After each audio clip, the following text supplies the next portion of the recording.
Many schools will hold classes this summer for students who have fallen behind academically after a year of remote learning. 1, 2, 3.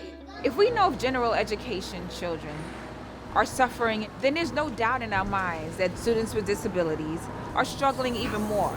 During COVID, special education students lost many of the services they are entitled to under federal law. Those rights were hard-won 50 years ago by parents whose children were often denied the right to go to school at all.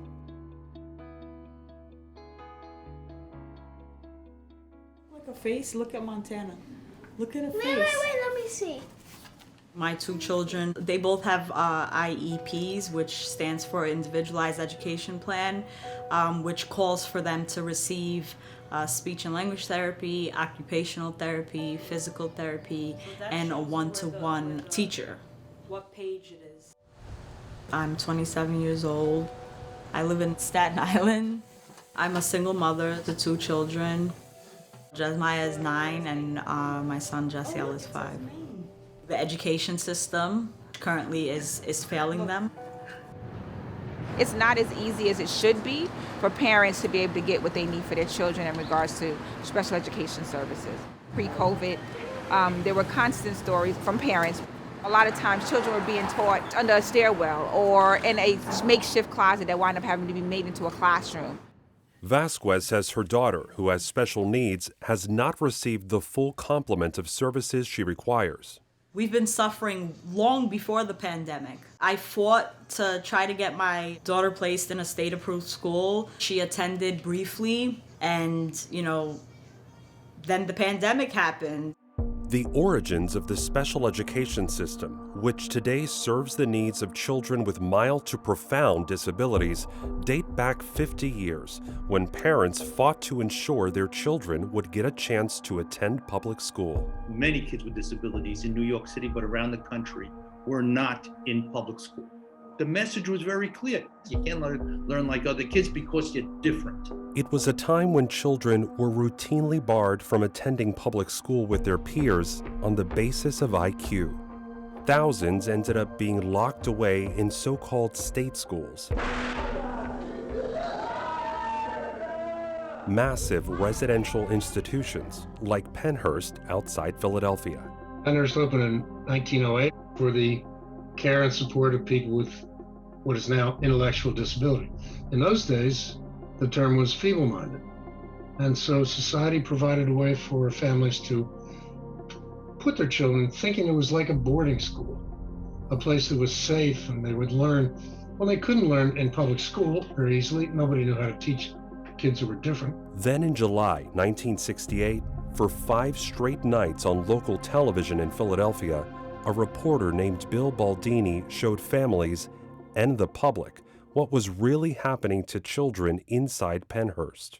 The horrible and almost inhumane conditions that prevail at Pennhurst, the children, as they are all called, who are rotting in their cages, cribs, and beds, can thank society for their dreadful plight. It brought into people's living rooms what we had never seen before. Stuff that was so hidden from society. We ship them 25 miles out of town to a state-operated institution and forget them while they decay from neglect. There could be 50 men or 50 women in a big room, mostly naked, absolutely uncontrolled, hitting each other, self-stimulating, feces naked. I think that broke the dam in American culture. No more can we all say we didn't know. I was horrified as a young mom. I thought that could be somebody I love. Audrey Kochia watched the reports on TV and remembers thinking about the fate of her youngest daughter, Gina. My daughter was born with significant disabilities, mostly intellectual developmental. She was 5 before she walked. And she didn't chew until she was around 11 or 12. Gina was not considered trainable or educable. And so therefore she was not eligible to go to school. State officials urged her to put Gina in Pennhurst, the only way the state would pay for her training. Kochia refused and kept her at home. once Bill Baldini did the thing on TV, I knew that's not somewhere she was going to go. And if I could help, I was going to help other people get out of there. There is no reason in this day and age, with federal funds available, for such a place to exist. Outraged by what they saw, parent groups wanted to file a lawsuit, either to close Pennhurst or fix it. Their attorney, Thomas Gilhool, proposed a different strategy: sue for the right to go to school. Because that's the number one reason why children get sent to Pennhurst, because they're not allowed in public schools. The 1971 case ended with a landmark decree, giving all children with disabilities the right to a free public education, a right codified in federal law since 1975. All of a sudden, we have this court case that says there are kids out there who are going to be going to public school, and they have a right to go to public school.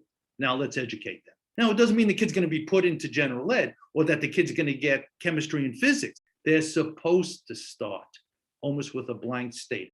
It's not an autistic kid. It's not an emotionally disturbed kid. It's not a kid with an intellectual disability. It's a kid. The decree meant Gina Cocchio was finally allowed to enroll in public school. Her mother, Audrey, became active in the disability rights movement that closed Pennhurst and institutions like it. Many of the organizations, parent-generated, parent-run, laid the foundation that exists to this day, ensuring that kids receive an appropriate education. Today, schools are required by law to provide services to children with all levels of needs at a cost of tens of billions a year. But the pandemic highlighted chronic problems.